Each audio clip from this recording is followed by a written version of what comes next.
खान साहब के पास दौलत और जमीन की कमी न थी, मगर उनकी एक बीले से दुश्मनी चल रही थी। उन्होंने अपना ट्रक अनवर के हवाले कर दिया और कहा, कमाई जमा करो ताकि तुम्हारी इज्जत से शादी कर सकूं।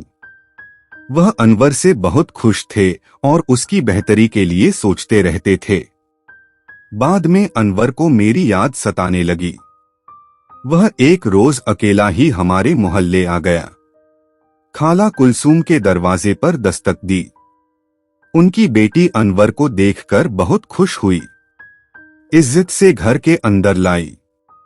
जब अनवर ने खाला के बारे में पूछा तो वह रोने लगी, क्योंकि खाला को फौत हुए 1 साल हो चुका था।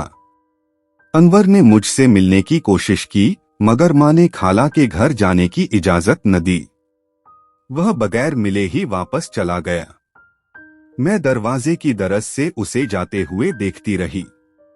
मेरे आंसू बारिश के कतरों की तरह गालों पर गिरते रहे। खान चाचा को जब अनवर ने बताया कि जालिम मां ने बहन से मिलने नहीं दिया तो उसे भी दुख हुआ। कुछ सोचने के बाद उसने अपनी बेटी की शादी मेरे भाई अनवर से कर दी।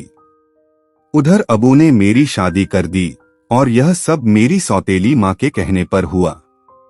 मेरा निकाह उनके खालाजाद भाई से कर दिया गया, जो नशा करता था और कमाता कुछ न था।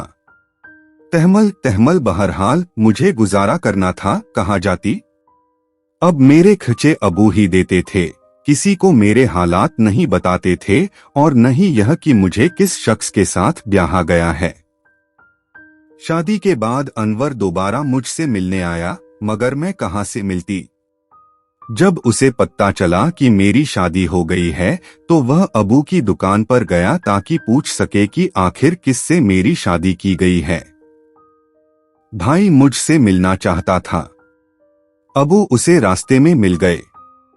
भाई ने बाप को सलाम किया, मगर उन्होंने जवाब न दिया। अनवर बात करना चाहता था, मगर अबू ने बात न की।